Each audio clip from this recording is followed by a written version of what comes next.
నమస్తే, welcome to సెన్సిటివి. నేను మీ నరేష్. ఏపీ మాజీ సీఎం జగన్మోహన్ రెడ్డి వల్లభనేని వంశీని ములాఖాత్ అయిండు.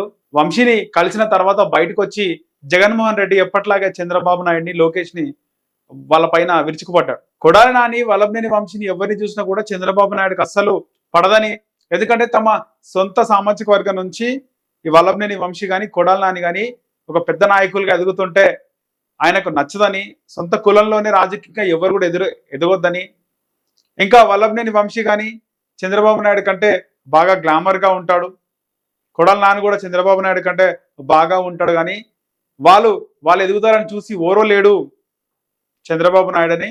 అలాగే వాళ్ళ కొడుకు లోకేష్ కన్నా కూడా వల్లభనేని వంశీ ఒక పెద్ద ఫిగర్ అని, గుడ్ లుకింగ్ గా ఉంటాడు, గ్లామర్ గా ఉంటాడు, అందుకు చంద్రబాబు నాయుడుకి నచ్చది. సొంత కులం నుంచి, సొంత సామాజిక వర్గం నుంచి ఎదిగే నాయకులను ఎదనేయకుండా చేయడమే చంద్రబాబు నాయుడు నైజాం అని చెప్పేసి జగన్మోహన్ రెడ్డి మాట్లాడారు. అలాగే జగన్మోహన్ రెడ్డి పక్కన ప్రెస్ మీట్ లో దేవినేని నెహ్రూ కొడుకు దేవినేని అవినాష్ ని చూపించి కూడా జగన్మోహన్ రెడ్డి లోకేష్ పైన సెటర్ వేసినాడు.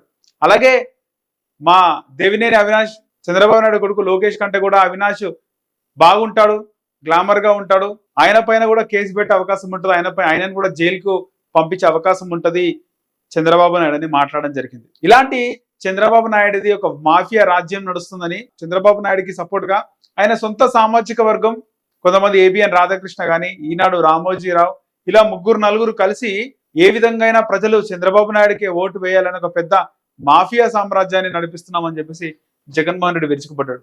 ఇక జగన్మోహన్ రెడ్డి ఆయన స్టైల్లో ఆయన సెటైర్లు కూడా వేయడం జరిగింది. ఇక చంద్రబాబు నాయుడు ఇవన్నీ కావాలనే చేస్తున్నాడని. మరోవైపు కొడాలి నాని మొన్నటి వరకు ఎక్కడ కనిపించలేదు, కొడాలి నాని అండర్ గ్రౌండ్ అని తెలిసింది. కొడాలి నానిని కూడా నెక్స్ట్ అరెస్ట్ చేసే అవకాశం ఉందని తెలుస్తుంది. పేర్ని నానిని కూడా అరెస్ట్ చేసే అవకాశం ఉందని తెలుస్తుంది. ఈ నేపథ్యంలో కొడాలి నాని కూడా ప్రత్యక్షమైండు, కొడాలి నాని కూడా విరుచుకుపడ్డాడు, కొడాలి నాని కూడా ఆయన స్టైల్లో మాట్లాడడం జరిగింది. ఇక ఆ పార్టీ నాయకుడు జగన్మోహన్ రెడ్డి వస్తున్నాడు కాబట్టి అందరూ కూడా వైసీపీ నాయకులు, కీలక వైసీపీ నాయకులు అందరూ కూడా అక్కడ ఉండి ప్రెస్ మీట్ లో పాల్గొన్నారు. అలాగే వల్లభనేని వంశీ సతీమణి పంకజశ్రీ, ఆమె కూడా సోషల్ మీడియాలో వల్లభనేని వంశీ అరెస్ట్ తర్వాత నేను మాట్లాడింది ట్రోల్ చేస్తున్నారు, సోషల్ మీడియా వేధింపులకు పాల్పడుతున్నారు, దానిపైన కూడా నేను కేసు వేయబోతున్నాను టీడీపీ సోషల్ మీడియా అని ఆమె కూడా చెప్పడం జరిగింది.